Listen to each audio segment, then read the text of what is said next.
Dis Woensdag 1 Junie, baie welkom by Fokus. Die winter is nou amptelik hier. Goeienaand, ek is Lenet Francis Peren. Bietjie later in die program praat ons met SAHPRA oor hulle besluit om nie meer toe te laat dat Ivermectin vir die behandeling van COVID-19 gebruik word nie. En ons stel jou voor aan 'n man met 'n baie spesiale motor. Suid-Afrikaners moes verlede week weer met beurtkrag saamleef. Boonop is daar tans geen teken dat beurtkrag in die nabye toekoms tot 'n einde gaan kom nie. ESKOM het reeds herhaaldelik aangedui dat kragopwekking deel van die probleem is. Daar word ook nog gewag dat die onafhanklike kragopwekkers by die netwerk bygevoeg word om meer krag beskikbaar te maak. Fokus uitvoerende regisseur het via Zoom met ESKOM se uitvoerende hoof André Ruyter hieroor gepraat. Sy wil ook van hom weet wat gedoen word om die probleme by kragstasies soos 'n tekort aan bekwaamheid en ervaring op te los. Ons is juis nou besig met 'n proses om die vaardighede wat ons het te versterk met die aanstelling van adviseurs wat van buite af kom wat baie jare ervaring het, ESKOM spesifieke ervaring, en ons gaan hulle ontplooi by die kragstasies soos en wanneer dit nodig is. Hierdie is nie 'n poging van ons om transformasie te ondermyn of om enige iemand te ontmagtig nie, maar 'n kragstasie is 'n groot en komplekse ding om te bestuur. Daar's vreeslik baie parameters wat jy in ag moet neem. En dit begin by is jou sekuriteitsheining rondom jou aanleg in plek tot watter kole probeer jy brand, tot wat is my instandhoudingsprogram, tot die kwaliteit van die water, instandhouding van die koeltorings, die emissies wat by die wat die aanleg produseer. En ons moet verstaan dat hierdie ervaring word opgebou oor dekades. 'n Mens kan nie 'n kwalifikasie gelykstel aan ervaring en prestasie nie. En daarmee wil ek niemand te nakom nie. Maar daai diep ervaring van iemand wat verby 'n turbine loop en kan hoor daar's 'n fout. Dit is iets wat ek dink ESKOM verloor het.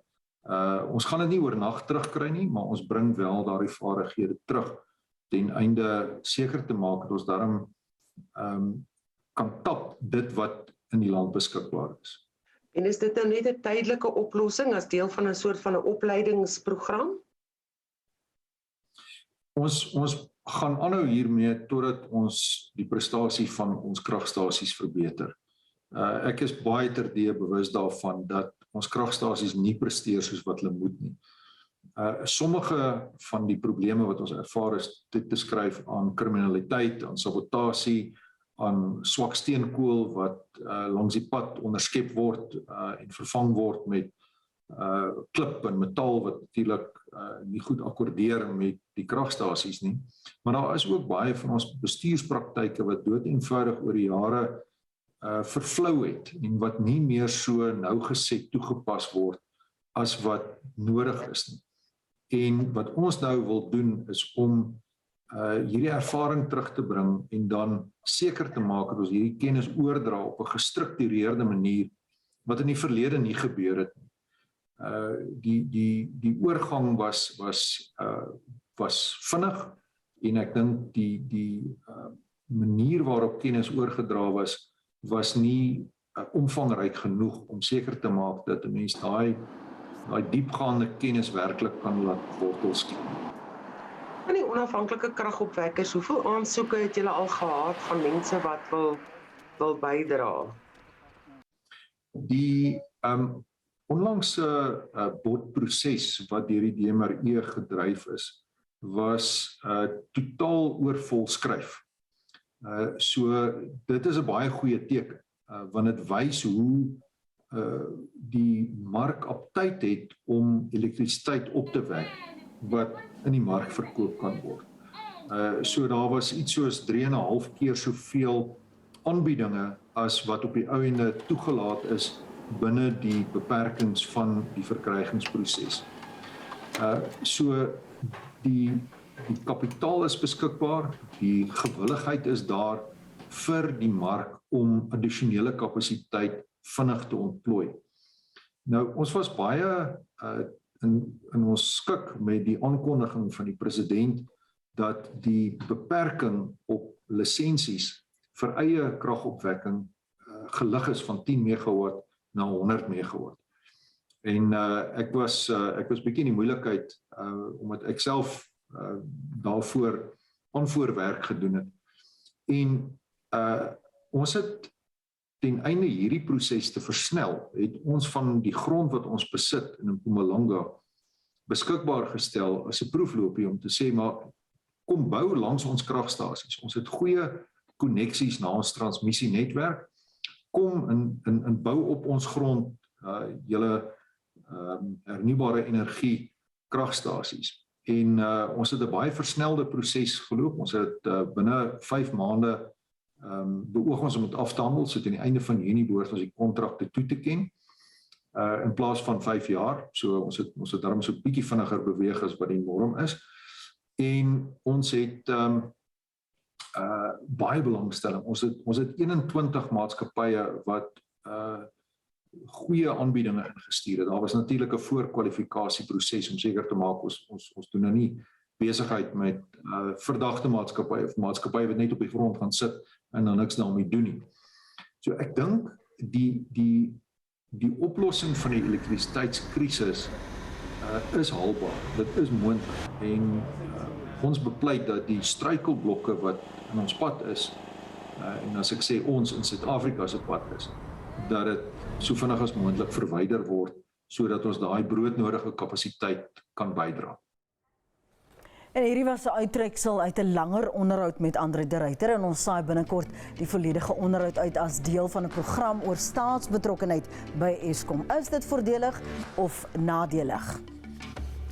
En net hierna vind ons uit hoekom SAHPRA die gebruik van Ivermectin as COVID-behandeling wil staak. Bly gerus ingeskakel.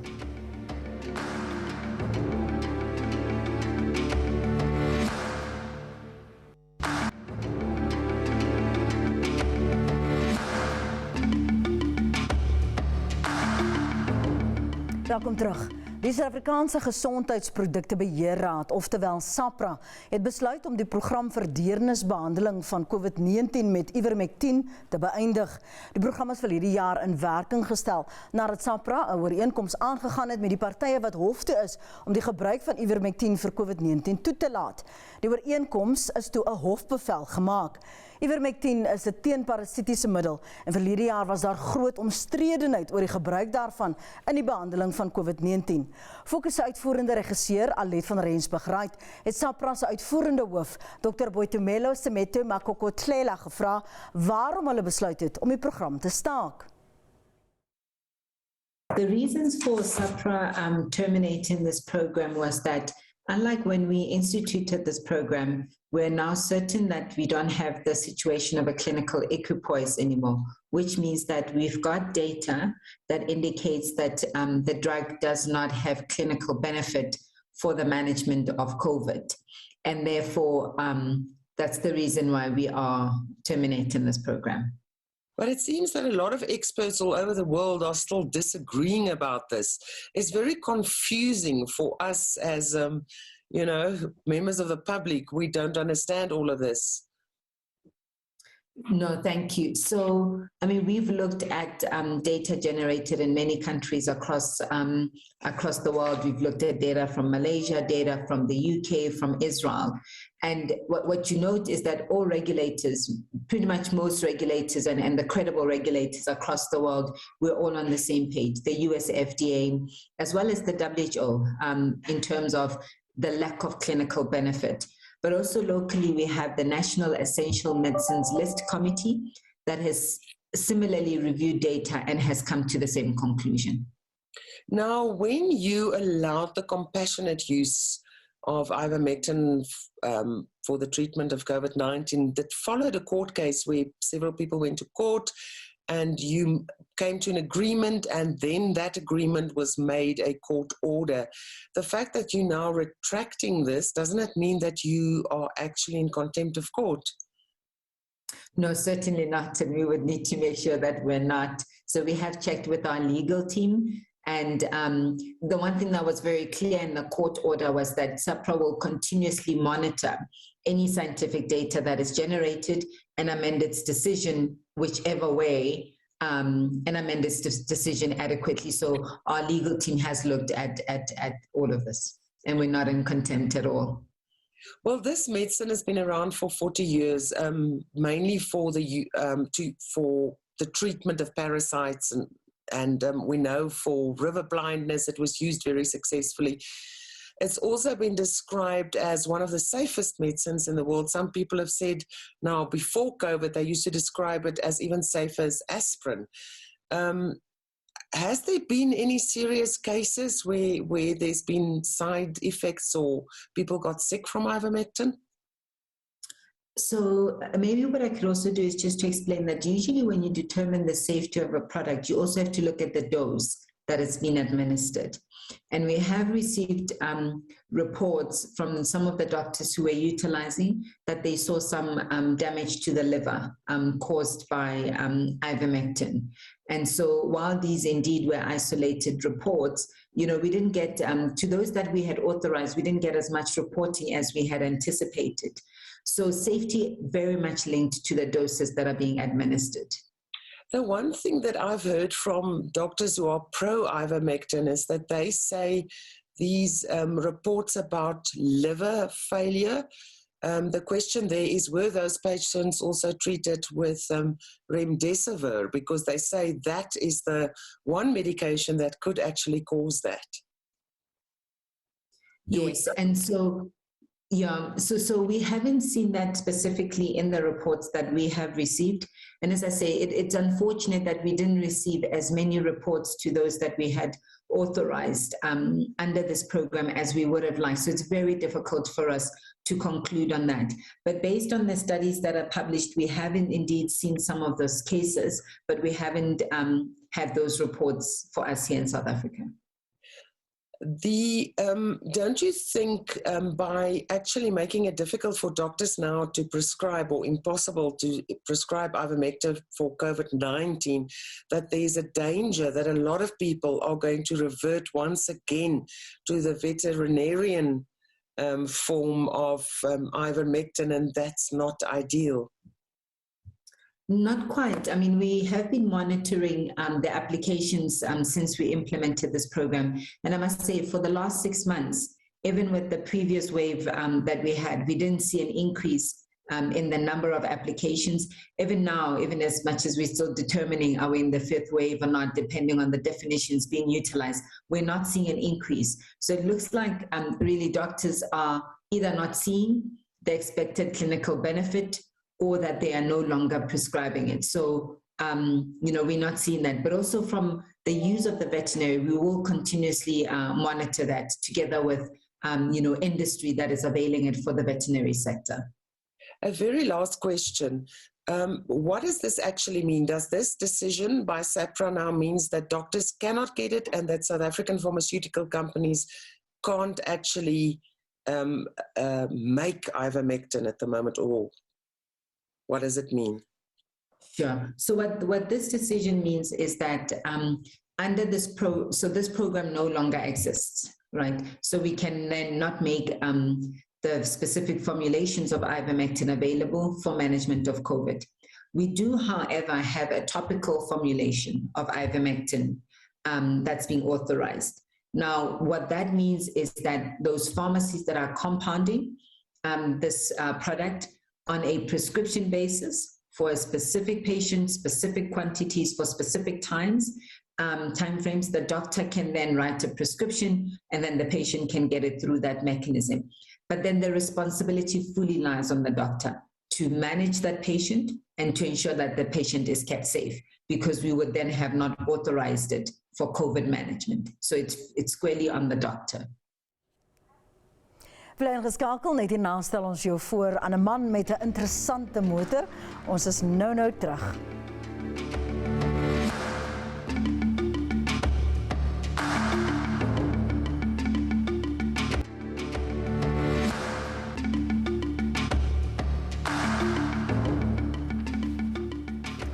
'n 'n man met 'n aanvanklike vrees vir spinnekoppe, 'n voorliefde vir die kleur rooi en 'n probleem met tersiêre onderrig in 'n tradisionele klaskamer.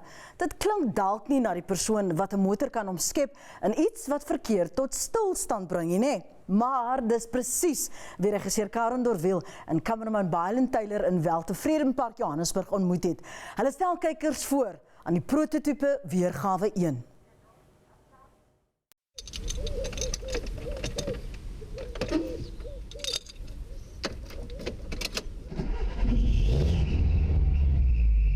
Vlieg dit? Kan dit swem?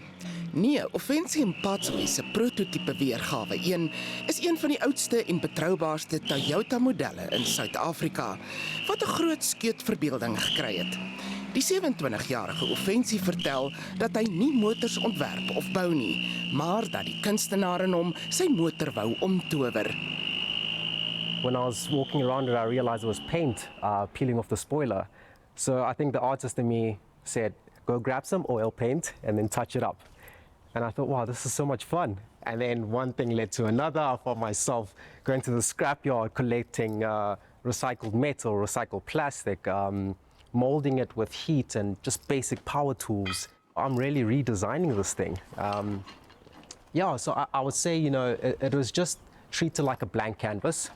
And I feel that, you know, we can apply the artist in us in so many ways, whether it's through writing, music, fashion. Change, re-up, right, left, okay. Need to cut a section of the muff flaps. Offensie het matriek geslaag, maar het geen naskoolse opleiding nie. Hy het nie toegelaat dat dit tussen hom en sy wonderwerk op wiele kom nie. Obviously, in itself, education is valuable, but you can receive that in so many ways. You know, it doesn't have to be in a classroom. And I think the more practical it is, the more efficient and valuable it is. I certainly have learned the most through experimenting in various ways, whether it's music or mechanics, science. You know, I think before you blow something up, you realize, hey, I just learned something. Dit het Offensie 3 jaar geneem om die motor te bou. So you're looking at a bunch of recycled plastic. Hy het aanvanklik min kennis van motors gehad, maar moes vinnig leer. Since I started working on this car, I understand the mechanics of a car and the fuel system. I service it myself. I know how to change the brakes, the electrical system as well.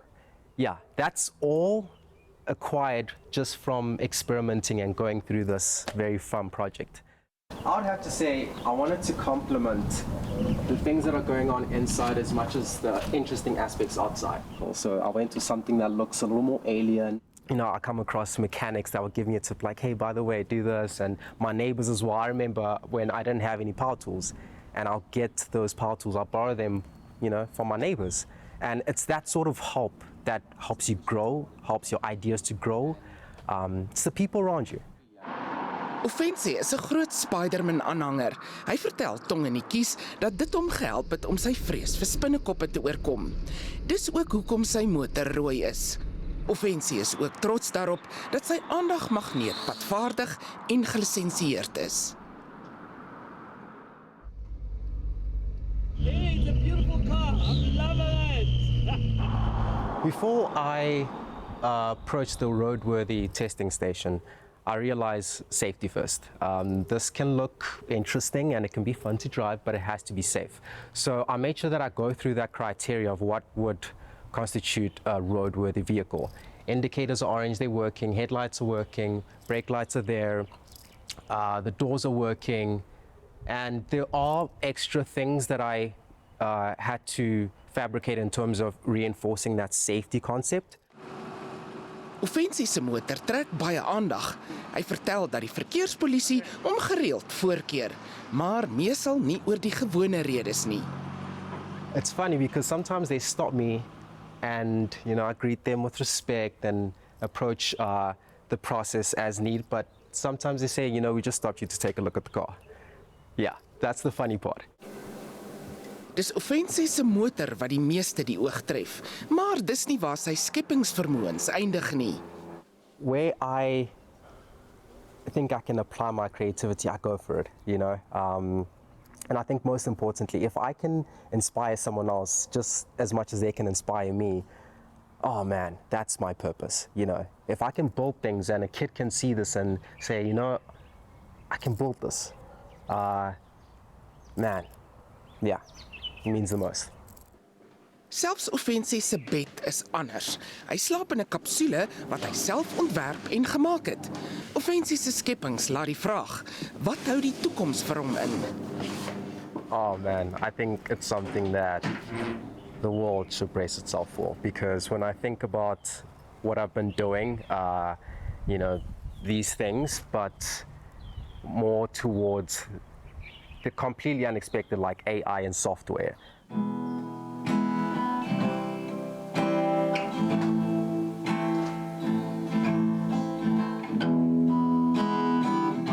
Offensie besef deeglik dat sy en duisende ander jong mense se drome, potensiaal en kreatiwiteit nie van self vrugte sal afwerp nie.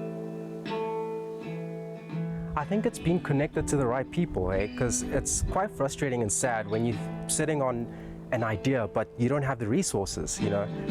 You're driven to build this thing, but you know, to build it you need capital, you need people to help you. This would be able to stimulate our economy in such a productive way and position us to be globally competitive. I think that if, you know, you enable your ideas to grow, you would subsequently employ people, and that would stimulate the economy. And you know, if your ideas are ready to be positioned globally, that would also be good for our, you know, stance as a country, as people. Ongelooflik. Kom ons deel Offensie se storie wyd en suid, en wie weet, dalk is daar iemand wat sy talente raak sien. Onthou, indien jy enigstens ons program misgeloop het, kan jy nog steeds dit sien en kyk op YouTube. Fokus is daar beskikbaar. Soek onder Fokus SABC en die datum van die uitsending. Dis maklik genoeg. Al wat jy hoef te doen is, jy kan ons volg op ons Facebookblad by Fokus SABC of volg ons dan ook op Twitter by Fokus ZA. Baie dankie vir die saamkyk. Ons hoop jy kan volgende Woensdag om 7 weer by ons aansluit hier op SABC 2. Tot dan. Mooi bly.